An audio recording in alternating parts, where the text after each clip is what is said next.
Please welcome back to the stage your master of ceremonies, longtime Boston journalist and media relations maven who currently produces and hosts Channel 7's monthly public affairs show, Higher Ground, Carmen Fields. Good evening again, everybody. That music is fabulous. It's a lovely day. Bill Withers, isn't it a lovely day? So appropriate. And I want you to know that the chat is blowing up. Hello to DuPay's Let's Go. Hello to Northeastern University, the business school. Shout out to Champion Score of Worcester. Hey, Roslindale is in the house. Watertown Eastern Bank. The Jewish Alliance for Law and Social Action. And there's Electric Slide in the chat. If I wasn't chained to this desk, I might join you, maybe a little later. Shout out OK DJ and Marla of DMSB. Good evening again and welcome to the Black Economic Council of Massachusetts annual meeting, a night to support and celebrate BECMA and their work to advance the economic well-being of Black communities and Black businesses across the Commonwealth. It is my distinct pleasure to welcome you.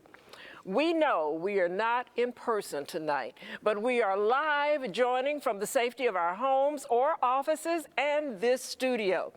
I can see that the chat that you joined from Newton, Braintree, Milton, all the way from Florida, no less, Somerville, and Randolph. Wow. And of course, Boston and our ceremonial home, Roxbury. Welcome, one and all. We hope you continue to post on social media with us using our hashtag BECMA. The pandemic, political divisiveness, and calls for racial equity have made this year unlike any other in our experience. Now that the presidential election has been decided, we are confident and hopeful that the chaos of 2020 will soon be in the past. Since 2015, BECMA has worked to address the negative impacts of systemic racism on the economic well-being of the Black community in Massachusetts. Our theme this year is Reimagining Black Wall Street. Now, Black Wall Street, I don't mind you borrowing that term from my hometown, Tulsa, Oklahoma, where it's believed that Black Wall Street was initiated. When I grew up, and the Black Wall Street meant that there were Black businesses, that were grocery stores, hotels, theaters, restaurants, pharmacies, pool halls, restaurants, cafes, the whole shooting match. One of the ways BECMA is reimagining Black Wall Street with their 300+ members across the Commonwealth, we advocate for local, state, and national policies that will remove barriers from Black businesses, convene important dialogues that connect our members to resources like capital, technical assistance, lucrative business opportunities, as well as connect to one another. We are happy you are here to share this evening with us.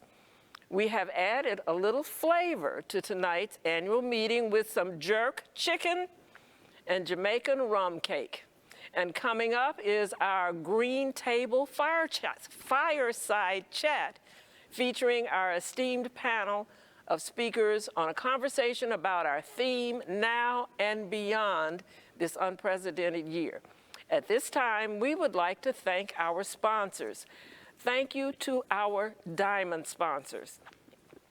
First, a thank you to our founding sponsor, Windwalker Group, for leading the way. Eastern Bank, the Bar Foundation, Shomo Fund.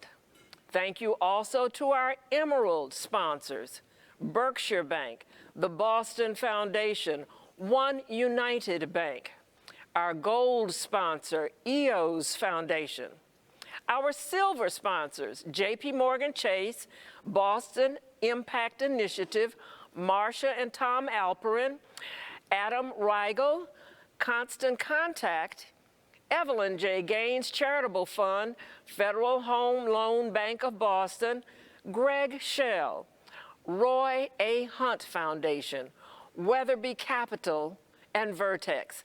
Thank you also to our Bronze and Friends sponsors. A complete list can be found in your program book.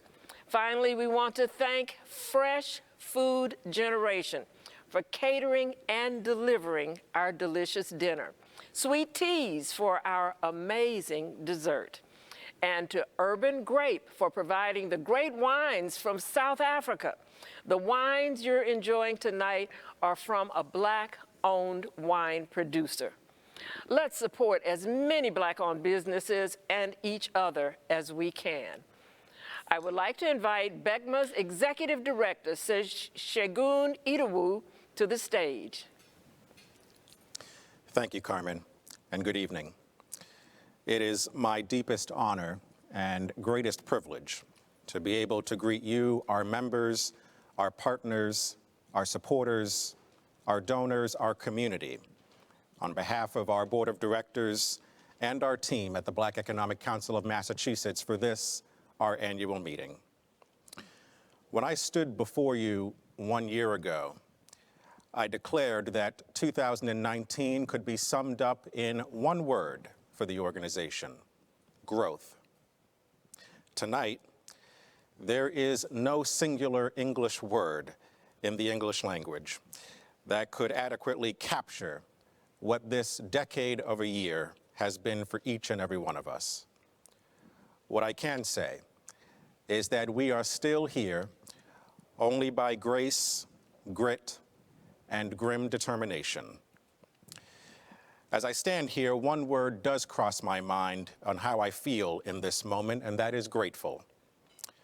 Grateful for a board whose steady guidance has made all of our successes this year possible. Grateful for a devoted team with a fervent zeal to sustain the organization and support our members. Grateful for our members, whose resilience and dedication make our Commonwealth a stronger piece of our union. Grateful for our partners, who have stood beside us through thick and thin, in solidarity, in dignity, and in community. Grateful to our champions at the State House, the Massachusetts Black and Latino Legislative Caucus, for their concerted efforts to make our communities safer, healthier, and more prosperous. Grateful for our donors and sponsors whose commitment to our mission and our leadership has allowed our organization to flourish and our impact to grow. Grateful to our community, who in righteous indignation took to the streets this summer to declare that Black Lives Matter was not a campaign slogan. It is not the beginning of an argument or subject to debate, but rather it is an affirmation of truth, a declaration of values, an exclamation of priorities, a call to action. And finally, grateful for all who made tonight possible, to Jim Hirsch and the High Output team for lending us their space and this equipment for a marvelous event, and to all of the Black-owned businesses who have played a key role in making tonight a success, to A.J. Williams and her team for helping to produce and organize this event, to my brother, who I grew up with on the pews of 12th Baptist Church, Shamel Idiokitas or DJ Rio P, who have helped to keep us engaged tonight, to Cassandra Campbell at Fresh Food Generation for providing a wonderful, scrumptious meal for those of us live or in our homes, to TJ Douglas and Urban Grape for providing the wine that makes us feel a little bit lighter tonight, and to Teresa Maynard at Sweet Tea's Bakery, who I'm able to say her food is quite delicious, and we hope you're enjoying your cupcakes tonight. And finally, I want to thank our friends, Simone and Denmark, for joining us for the discussion later on tonight. I take this time to thank all of you because the story I'm about to share with you tonight, the story of a little organization that would not be possible if it were not for your profound and personal contributions. 5 years ago, on November the 4th, 2015, a group of approximately 700 concerned Black residents assembled in the Prince Hall Grand Lodge of Dorchester at the urging of community leaders like Terry Williams and Glenn Lloyd, and Darryl Settles, and Priscilla Flint Banks, and Senator Diane Wilkerson, and Mukia Baker Gomez, and Gail Jackson Blunt, and Louis Elisa, and so many others to do what Prince Hall and his community had done 250 years ago, to come together to develop a plan to get our people free. These 700 change agents, or what our dear departed Dr. Joseph Lowery, what he would call these chaplains of the common good, what they agreed to 5 years ago was the need for an organization to be formed that would serve as the chief advocate for economic justice and a catalyst for Black business development and wealth. It was this meeting and subsequent discussions that gave birth to the Black Economic Council of Massachusetts. Since our founding 5 years ago, our organization has worked tirelessly and unrelentingly to move our city and our Commonwealth away from the old model of handshake diplomacy or barren rhetoric or progressive and name-only policies to more data-driven, solutions-oriented approach that could be put on paper, measured by action, and judged by results. We have achieved modest yet important victories at the local level since then. In 2017, Boston City Councilor Michelle Wu and then City Councilor Ayanna Presley worked with our leadership to pass the Equity in City Contracts Ordinance that established tools for transparency and a mechanism for accountability. It was this ordinance that gave us the ability to both expose the city's failure to remove self-imposed restrictions to minority participation and to offer tangible recommendations to get the city out of its own way. We stood with City Council President Kim Janey and other advocates as they shepherded her cannabis equity ordinance to passage, a model for the 350 other cities and towns across the Commonwealth to adhere to if we are to have an equitable cannabis industry. And later that year, we branched off into the greater Boston area to spread the gospel of supplier diversity and investment in our businesses. This year, we have been much more assertive in our zeal to deliver meaningful gains in the area of procurement with a focus on state government. In January of this year, inquisitive journalists at WGBH, Mr. Paul Singer and Mr. Chris Burrell, published a series of articles that validated the experiences of our members and justified our rage. BECMA responded immediately to those stories with a series of demands informed by experienced policymakers and refined by our board.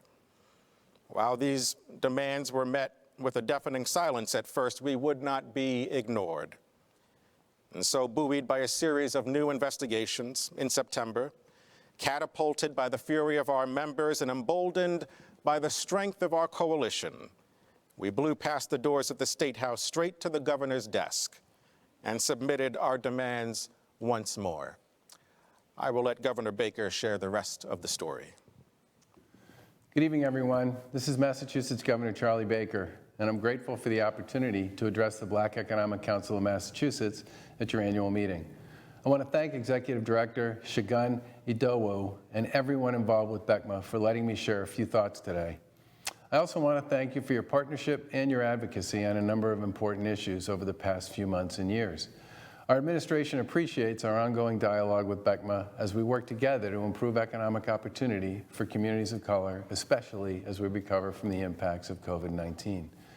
Just as the health impacts of this pandemic have fallen disproportionately on people of color, so too have the economic impacts. Our administration's committed to supporting the communities who have borne the brunt of the impact of this pandemic and the related economic fallout. To that end, we were glad to prioritize investments in minority-owned businesses when we announced our $774 million economic recovery plan, Partnerships for Growth, last month. That plan includes a $50 million grant program available to small businesses with a focus on supporting minority and women-owned businesses. I encourage you to learn more about this program and find the application at empoweringsmallbusiness.org. More information on the program is also available in 11 different languages on that website. We're also committed to improving diversity when it comes to state contracting opportunities for MBEs. We made significant changes to many of the programs in this space for the first time in decades, and these changes will further position Massachusetts as a national leader in ensuring access to state contracting opportunities. I'm proud that since taking office, our administration has consistently met and raised annual benchmarks and grown the supplier diversity program. And this past February, I filed legislation to grow and expand the affirmative marketing program, House Bill 4511. That legislation is designed to promote participation by minority and women-owned businesses in state construction projects, and your help in advocating for this legislation would be much appreciated. Earlier this month, we built on that record by announcing a series of reforms in legislation to strengthen the supplier diversity program. As part of that package, we also filed legislation to elevate the Supplier Diversity Office as its own state agency. Under our legislation, the agency will have its own tools and resources so that it can ensure that accountability with diversity goals and audit and review spending data for agencies across state government.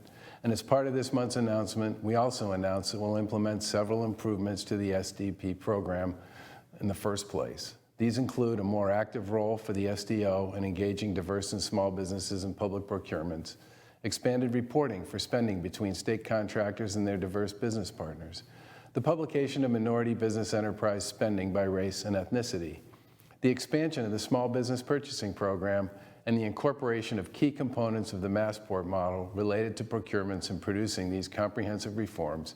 And we had a series of conversations with BECMA as well as the Black and Latino Legislative Caucus and the Black and Latino Advisory Commissions and many others as we put all this together.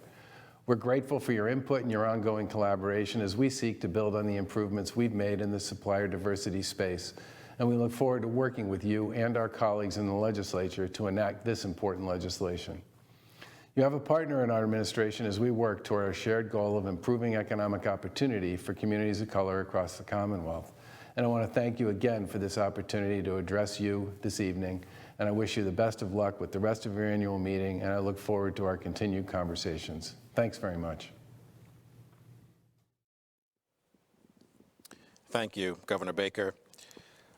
Just yesterday, a Boston Globe headline read that BECMA scored a win in the effort to diversify state contracts. While we are encouraged by this win on your behalf, we know that it is not a total victory, for you demand results and not intentions. You demand contracts and not lip service.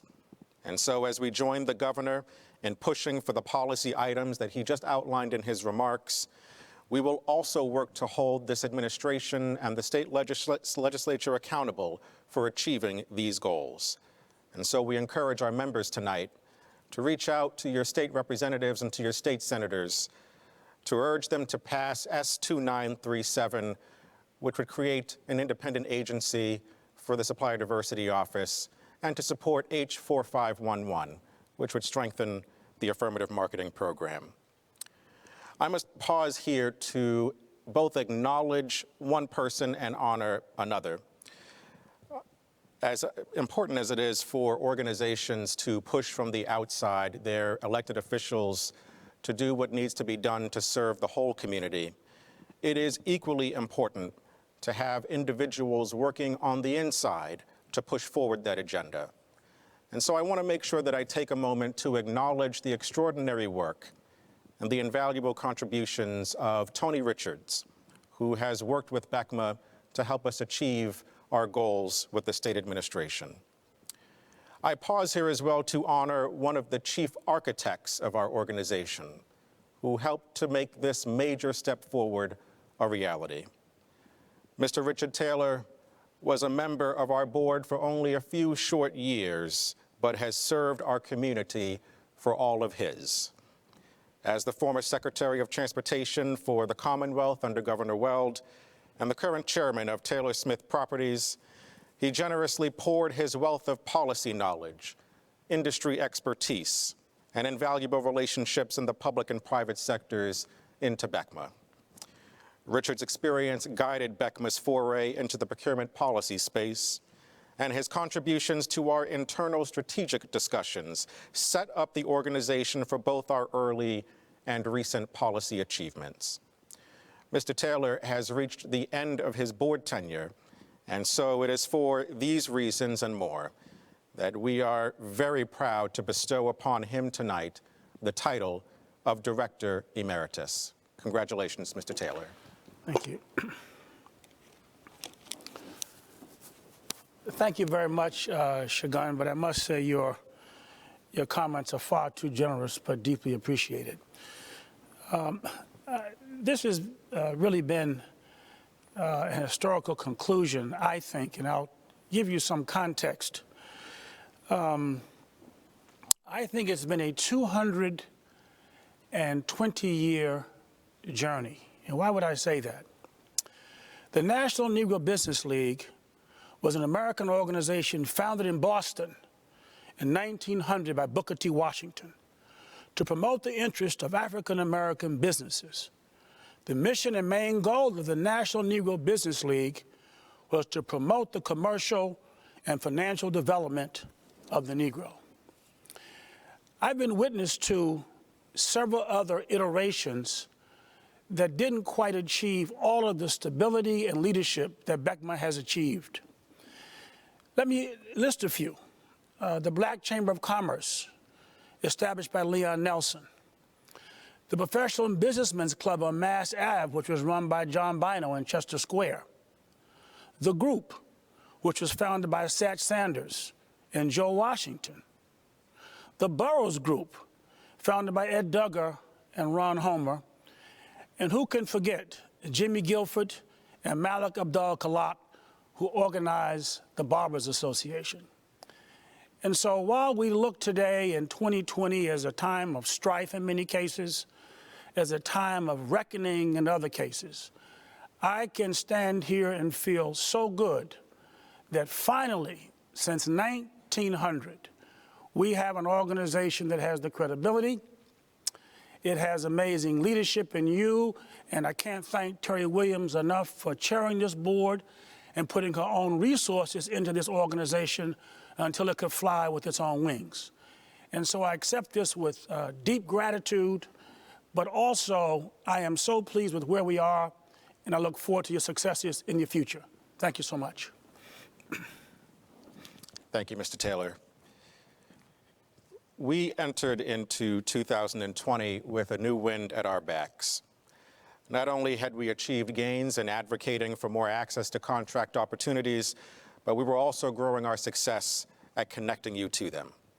Following our annual meeting in 2019, we held our first Mass Black Expo at the Boston Convention and Exhibition Center.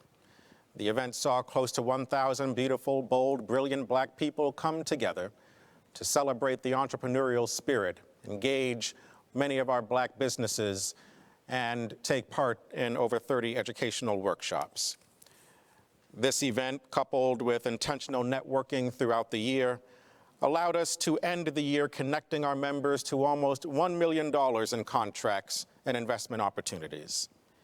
But a new danger emerged quickly that would threaten the concrete gains that we had won. History has shown that we are often the last to enjoy the sweetness of life, if ever at all, but always the first to taste its bitterness. As the world outside of the United States began to take the coronavirus threat seriously, we reached out to you, our members, to understand if history should continue to be our guide. In a survey sent to you in early March, 90% of you told us that you had already begun to experience somewhat to severe impact by the COVID-19 pandemic. 60% of you told us that not only were your supply chains being disrupted, but that your cash reserves would dry up in 90 days or less. This testimony spurred us to immediate action. And while I do not have the time to go into all of the details of everything we have done since then to help protect and save our Black business members, I will highlight the efforts that achieved the greatest impact. In March of this year, I only spoke with 2 other people more than I speak with my own mother. The first was Grace Moreno, the executive director of the Massachusetts LGBT Chamber of Commerce. And the second was Malia Lazu, who was the newly installed regional president of Berkshire Bank. The results of our daily conversations were twofold.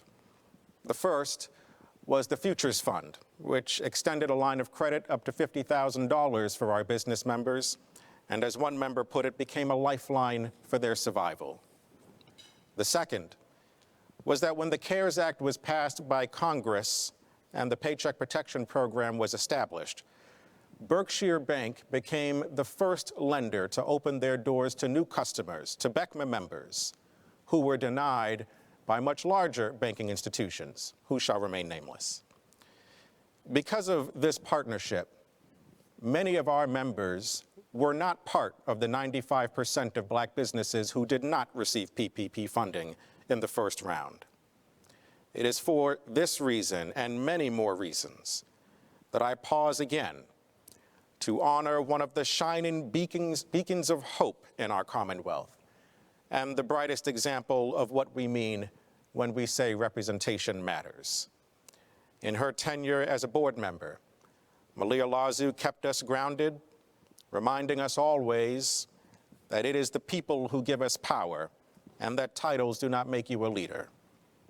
Because of her lifelong efforts to change the systems in which we live, her efforts to open new pathways to opportunities for our members, and her efforts to transform the world of banking as we know it, that we are deeply proud to bestow upon her the title of Director Emeritus. Congratulations, Ms. Lazu. Thank you. Thank you so much. This is what it looks like, y'all. It's amazing. I just want to take a couple of minutes to thank BECMA, to thank you, Shogun, for being a core partner. As any organizer knows, going up to the 38th floor of corporate America is a lonely and sometimes helpless feeling place. But it's with partnerships like yours that I was able to experiment and figure out how banks can offer just products and bank everyone with dignity. These next few years will not be easy for us, but with leadership like yours and with partnerships like the ones that we have continuing, it's the collective that will get us through. So thank you very much for this award. And I want to remind all of us that together and only together will we truly be liberated. Thank you. Thank you, Malia. In addition to our work with Malia, we expanded our partnerships to work with peers like Glynn Lloyd at the Foundation for Business Equity and Amplify Latinx and the Boston Foundation and many others to connect our members to other grant opportunities to not only help them navigate this crisis, but to be in a better position to thrive thereafter. And while our work with the governor to establish this $50 million small business grant program that prioritizes our businesses is important, we were fortunate to be able to work with Representative Liz Miranda to secure $10 million in grants specifically for minority-owned businesses. And we continue to call upon the conference committee at the State House to pass the Economic Development Bond Bill and to release these funds as immediately as possible. You also reported that your workers who came from and returned to communities of color that were disproportionately impacted by the virus had little to no access to personal protective equipment. And so we developed our Protect MA platform to connect Black and Latinx producers and distributors of PPE to new customers and new markets. And through this initiative and partnerships with other businesses like Meet Boston or with JALSA, we have been able to purchase masks directly from these suppliers and to donate thousands of them to children and families and businesses who are in dire need, as well as generating needed revenue for these businesses while simultaneously keeping our communities safe. This, in short, is a very brief, though verbose, account of what BECMA has done in just the last 200 days. It is a record of which we can all be proud. But despite this record of progress, we must face the fact that our businesses and our communities face gigantic hurdles and seemingly impossible odds. This July, a group of approximately 30 organizations conducted a Mass Inc. poll to understand the status of our business community. And what we found was grim. 11% of black businesses reported that they had closed their doors for good. Almost half cannot pay their bills. We continue to face barriers to accessing capital, and we are overrepresented in the industries that will face significant challenges for decades to come. This should alarm everyone. The Brookings Institution reported earlier this year that it was minority-owned businesses that saved the American economy after the Great Recession, that while white-owned businesses lost 1.6 million jobs, black and other minority businesses added 1.8 million jobs. It is clear from this that the development of some communities cannot coexist with the underdevelopment of others, and that the health of the black economy is the health of the collective economy. To offset the extinction of our business community, BECMA will undertake new programs and activities in the new year to save as many of our businesses as possible for the good of the Commonwealth. Beginning in the new year, our first effort will be to launch a new chapter-based system. This new system will allow us to identify more black firms and entrepreneurs, share information in real time, get needed resources to these local businesses, but most importantly, to empower our members to take ownership of their communities. To ensure the full implementation of these chapters and to hold us accountable to fulfilling our mission, we have begun taking measures to ensure that our board reflects the regional diversity of our communities. That is why I'm happy to share and to formally congratulate our newest board members, Lamont Clemens, Gary Evie, Sharon Fisher, and Beth Williams.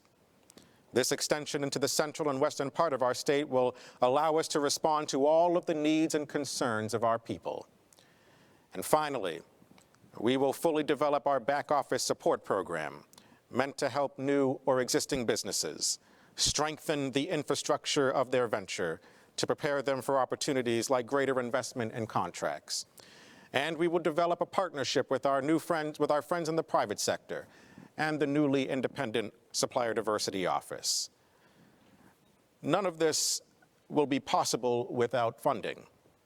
And so that is why, at the urging of our board member, Herby Duverne, we launched the Greenwood Challenge, which was meant to leverage his initial $100,000 contribution to our organization to raise $1 million by the end of this year.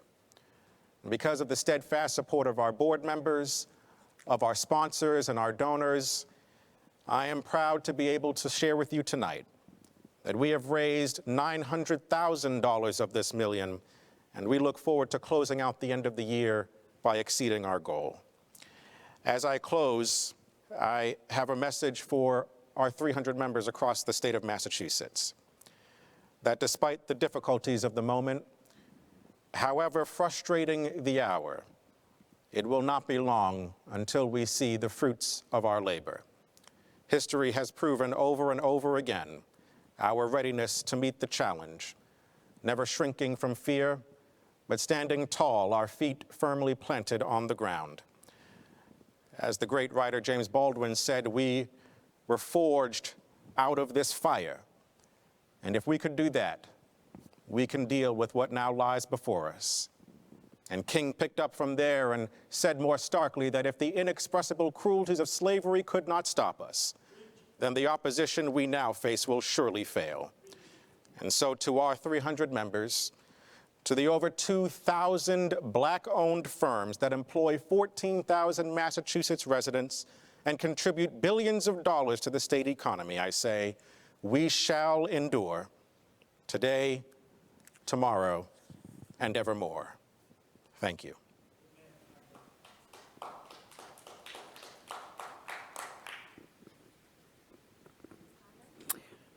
Well, thank you, Shagun, and we are proud of you, our dear son of Roxbury, and thankful, very thankful for your leadership. Keep on keeping on.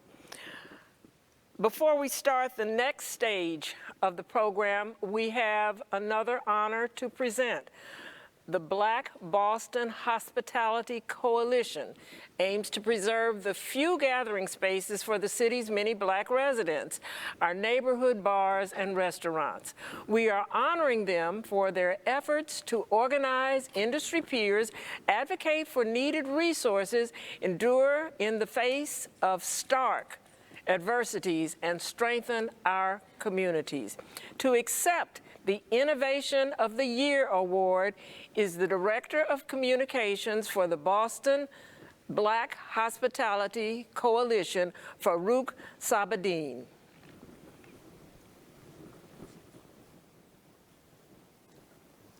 Good evening. Thank you so much to the Board of Directors, members of BECMA. Thank you for this incredible honor.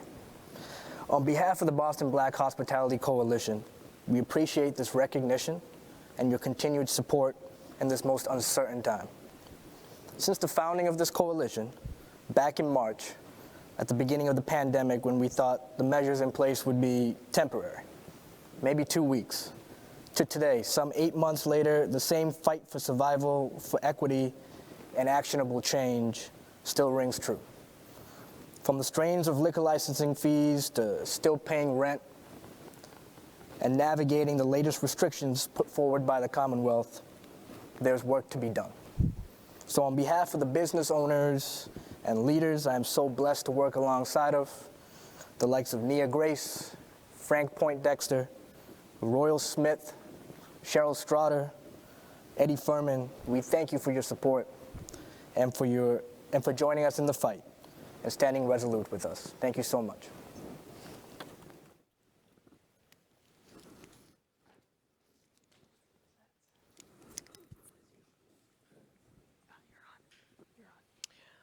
Okay, now it's time for the anticipated fireside chat, but I want to make note that the chat is still very active. There were lots of congratulations to our award winners, and there were some shout outs to the leader, Shagun, and Nicola Williams sends a thank you from the Williams Agency for the 100 masks that BECMA sent her.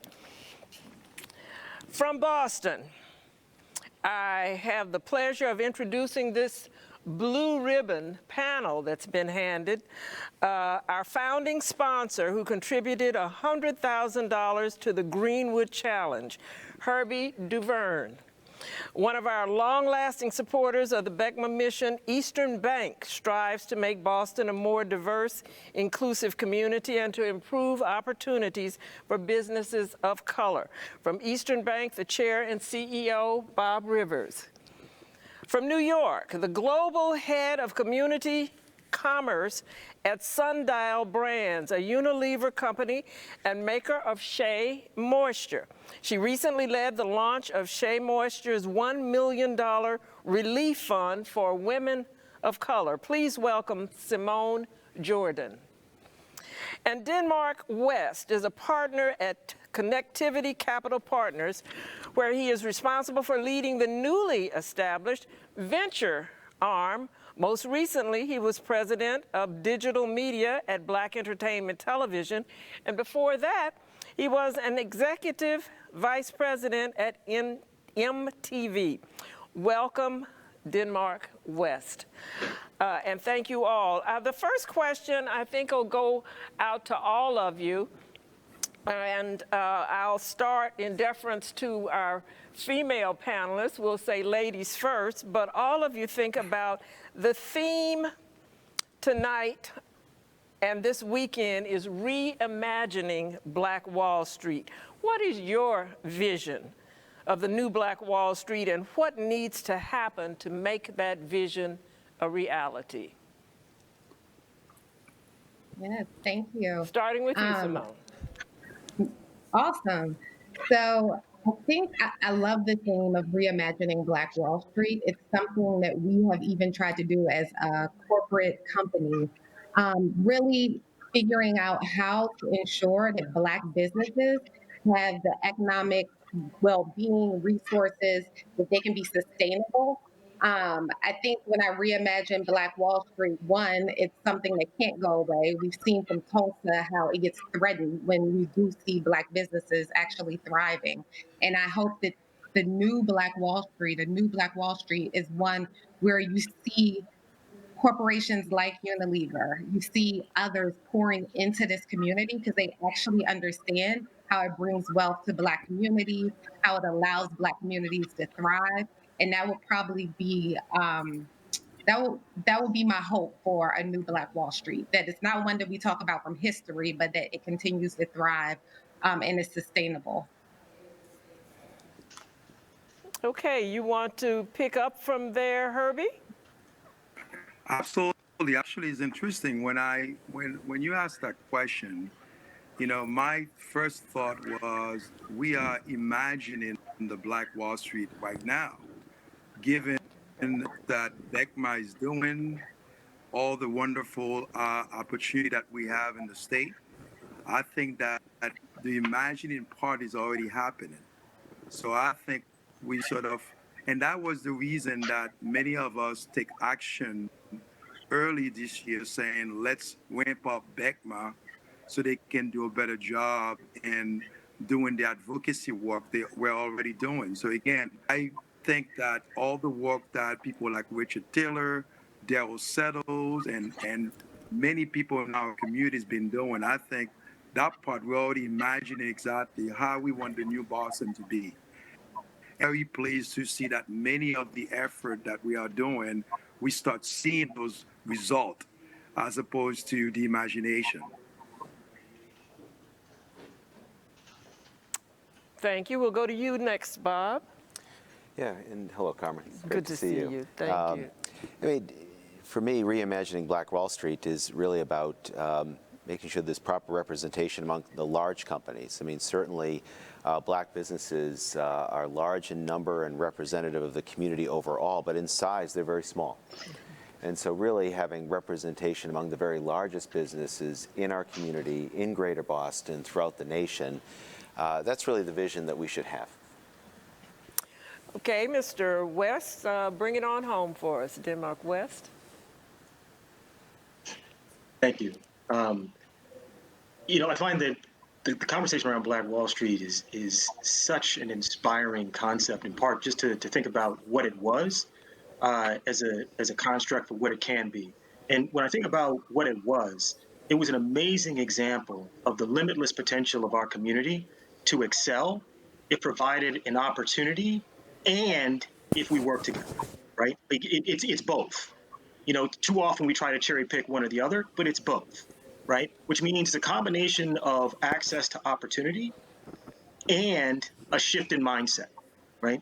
I think too often we get caught up in the rugged individualism that comes with being American, as opposed to taking a collective mindset that was really embodied within the original Black Wall Street.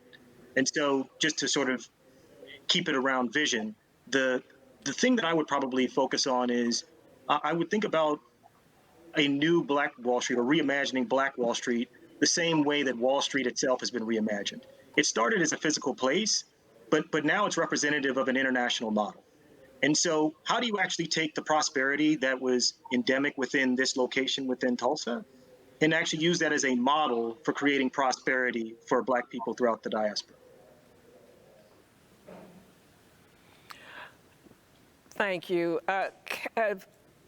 In my mind, all of you represent in some way the boots on the ground, and with the pandemic still so much in the forefront of all of our lives, can any of you share a story of your response during the pandemic, your response to Black businesses and the overwhelming need to survive?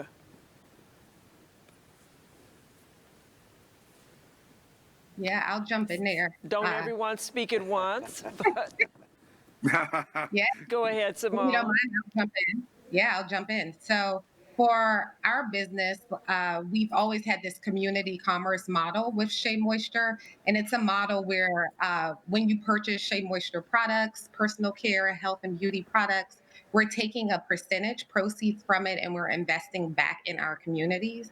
And when we say our communities, that is those who significantly bring sales to our company that have allowed us to really thrive as a business. And so for us, that's Black communities. And I think that's generally speaking, probably all businesses, but we knew we had a responsibility. And because we had this model, when we saw that a lot of businesses were being shut down, we also realized that with the PPP, with the Paycheck Protection Program, Black businesses were being locked out. So it did not take us much time to just get into action and create this $1 million relief fund under Shea Moisture's community commerce model. And so for us, you know, we've always invested in Black-owned businesses, particularly women of color businesses that before COVID, before the pandemic, were not really being invested as they should.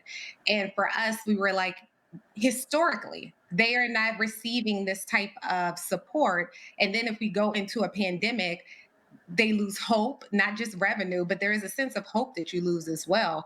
And so we got right into action. We did a $1 million fund that was applauding those who were unsung businesses, those who were threatened to be shut down, but still decided to show up for their communities. We gave grants to them. We partnered with We Buy Black, an e-commerce platform for Black-owned businesses.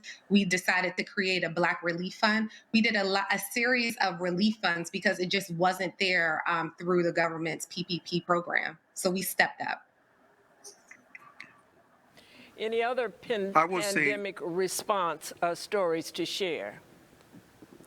I would say for us, it was about getting capital on the streets.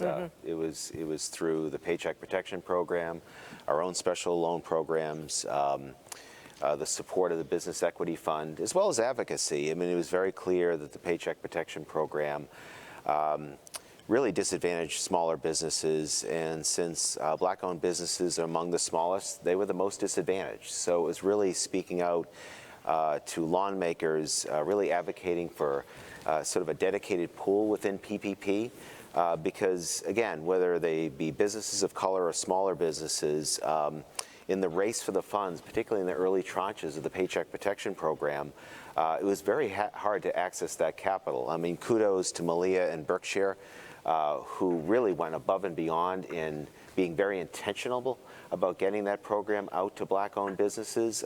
Most banks weren't. And in many ways, the structure of the program itself inhibited that to be done very easily. Take us a little bit further inside to what it took, what it was like, or the process to get in gear to make a meaningful response during a crisis time.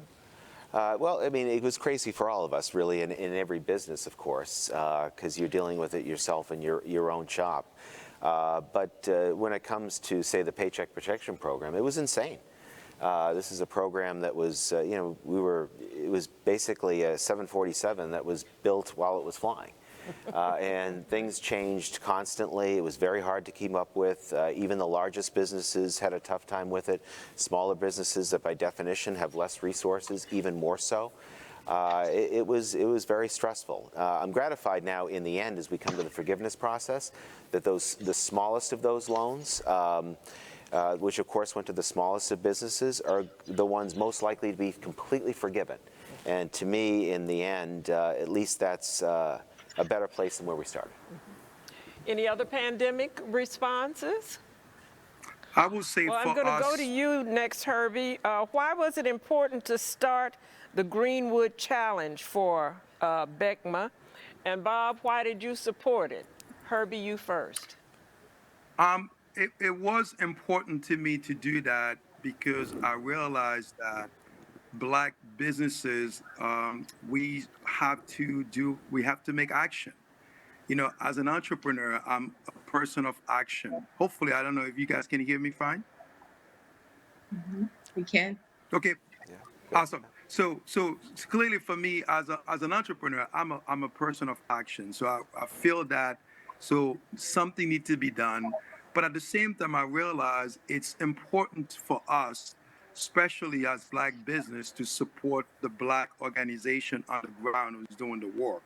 I feel that it was important to invest in organization like BECMA, because I remember I was having a conversation with Sugan when I learned about his budget compared to major business organization in the city of Boston when they were doing similar work of advocacy on behalf of Black business, just like those big organizations. I think it was unreal for the amount of work and that he was doing. And I think that from us as a business, we feel that we needed to invest in organizations like BECMA, but more importantly, challenge the other business organization like Eastern Bank came up through for us, and other Black businesses come to the table and match that amount of money. When we thought about this amount of money earlier, we thought that was a big amount, $1 million in a few months for an organization that didn't have that much money. But we were pleased to know that 90% of the money already raised, and we sort of on the road to raise $1 million very soon. So that's the reason we did it, and I'm very pleased that the success of it. And Bob, you supported it because? Yeah, for all the reasons that Herby mentioned, but really, as much as anything else, it was by Herby's own example. I mean, Herby made an outsized commitment to the fund right out of the gate. So it was really, really inspired by Herby, and it was really inspired by the work that Shogun and BECMA have done. So again, all those reasons, but there's lots of things in this moment that you can contribute to. But this fund in particular is special. Okay. Mr. West, Denmark West, we'll turn to you. What should Black entrepreneurs be doing right now to make themselves more marketable to venture caps like yourself? Well, that's a great question. I think that there's probably a few things that would probably be good to start. I think that one of the things that entrepreneurs should do is just determine whether venture capital is the right source of capital for them in the first place.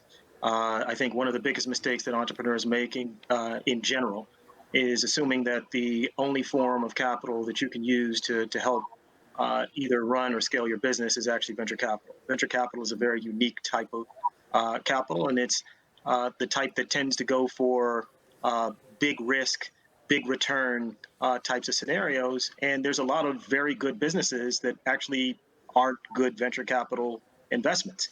And that's a very counterintuitive thought process, but unfortunately that's the reality of the industry. And so the first thing is just examine the other capital types. And even if you think that this is actually what works for your business, and there's a lot of cases where that's the case, still think about whether there are other ways to get access to capital before you get to venture capital. I think that too frequently, even for the companies that actually are venture capital opportunities, the investment is actually not right timing for them. They actually get venture capital too early. And by that, I mean, if you get an investment from a VC, sometimes it's not even about the individual, it's just about the industry, right? The pressure is to try to push, go, ramp. And if you're not sure, then sometimes it's better to figure it out first.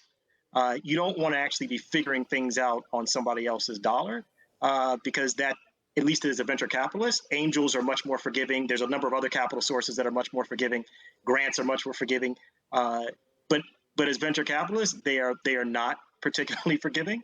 And too often people are actually successful raising money because they have a great idea, they have a great background, they've got a great pitch, and so they can actually get the money, but they're actually not ready. So I guess first point is make sure that your company is right for venture capital. Second, make sure that the timing is right for you. And the third thing is there's a number of great blogs, posts, et cetera, that actually go into pretty deep detail about how to approach. Helpful tips, and I really appreciate that. It's very helpful information. Believe it or not, we're at the end of the time segment. I could go on and on. You could go on and on. But that concludes our fireside chat. Shagun, back to you. I would like to bring to the stage the chair, our fearless leader of the Board of Directors for BECMA, Ms. Terry Williams. Thank you, Shagun, for that introduction and your fabulous leadership. In addition to being a great executive director, I think after tonight, I'm going to call you a preacher as well. I really enjoyed your remarks. As you mentioned, BECMA began 5 years ago when Boston 2024 was seeking to attract the Olympics, but would not engage Black businesses in the process. A few of us banded together to create an organization with the sole focus on Black economic development. I am honored to introduce two of our founding directors, Glynn Lloyd and Darryl. I can honestly say that BECMA would not exist today if not for their hard work and leadership. Starting with Glynn Lloyd.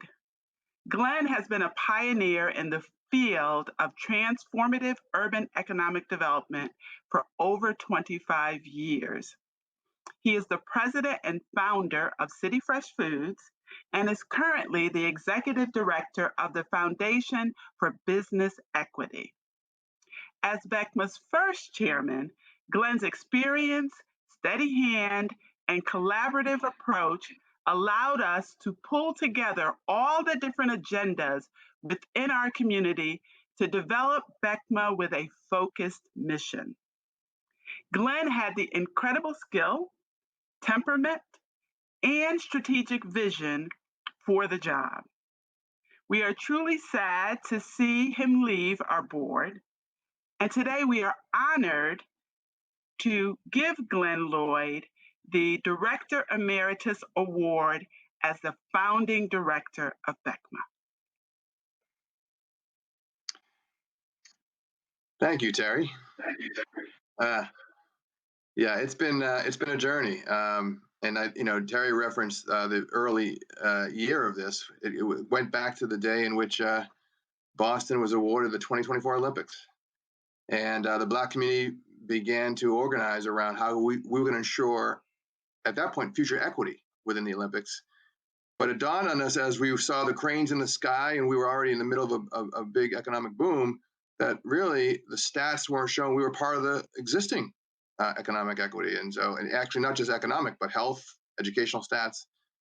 And that's where a group of folks really went to work. And I got to tell you, I'm very proud of the folks that I was working with early. I'm going to call them out again, because we got to really acknowledge the kind of the early pioneers. And it's Darryl who's going to say a few words probably after me. And Terry, clearly, and we spent a lot of time. And then Richard came on, Richard Taylor, soon after. A lot of time on the phone, in and out, trying to figure this thing out. Priscilla, Reggie Rentanelli was our first director. Tara Calloway, and Carol, and so a lot of good energy. And I say that I call it the I got my child here. The wisdom, the experience, the connectivity, the resources really helped build BECMA early came from what I'll call the veterans, but really the kind of old school gangsters. And what I'm really excited about is the next chapter. And really, with Shagun's leadership, it's already been mentioned. I call it, and the team that he's bringing to bear to help run this organization is unafraid leadership, and that's what we need, to ask the right questions, to act on those answers. And I look forward to supporting them into the next chapter.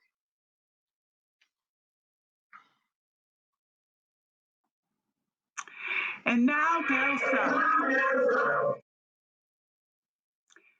President and Managing Partner of Catalyst Venture Development, a real estate business consulting and investment firm dedicated to enhancing Boston's neighborhoods, residents, and business owners. Many of us know Darryl as the former owner of Bob the Chef's, or now Darryl's Corner Bar and Grill, where the idea of BECMA was formed 5 years ago. Darryl has been BECMA's strategist and chief fundraiser. We would not be here today without Darryl, and many of you who took his call when he did call for raising funds. Darryl, I consider to be a brother from another mother. I truly cherish our relationship and I'm going to miss him dearly on the BECMA board. Again, we are honored to give Darryl our Director Emeritus Award as a founding director of BECMA.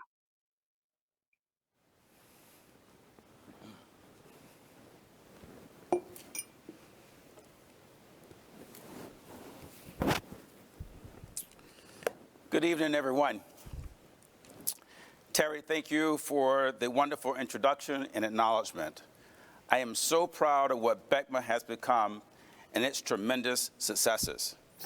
I vividly remember the often and long meetings when we started this effort. We knew what we needed to become as an organization, but we did not always agree on how to get there. But here we are, very focused and very relevant. I want to take a moment to thank my colleagues and co-founders, yourself, Terry, Glynn, Richard, and Malia.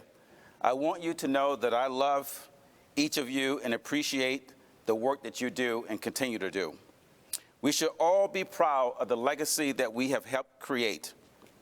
The current team under the leadership of Sagoon is on fire, and they are fearlessly taking advantage of a special time and moment in our history. Its efforts with the city, the Commonwealth, and the corporate community has been outstanding, and I know and expect more wonderful successes are coming in the near future. So as I and we move aside to let the younger generation lead this effort in our future, I have no doubt that we will be leaving it in the best of hands. I want to take a moment to thank Bob Rivers of his steadfast support. Bob, a good friend in Eastern Bank, was our first big outside corporate supporter. He believed in the mission and worked with me to spread the message to other corporate leaders. Thank you very much, Bob. Lastly, it would be unfortunate for me to leave the stage and not thank our board chair, Terry Williams, and One United Bank for their generosity throughout our existence. Terry and One United gave us significant funds until we were sustainable. Without her commitment, we may not be here. And to the BECMA family, please know I will always be available as a resource when needed. Thank you. Thank you all. We look forward to seeing you all next year, hopefully together. I would just love to hug everyone. I really miss this pandemic is really bad on the hugging front, but hopefully together again at the same time next year. And in the meantime, stay safe and continue to support our work. Thank you very much. And thank you, Carmen. Thank you, Terry, and thank you to all our awardees and for the work you have done and will continue to do in the communities that we serve. The chat is still alive. We've gotten a shout out from Nixon Peabody, and who will extend congratulations to all the award winners. Your efforts are needed now more than ever. The party is just getting started. We want to keep enjoying the music of DJ Real P. He's here to play for the next 30 minutes. So see if you can get that electric slide going again.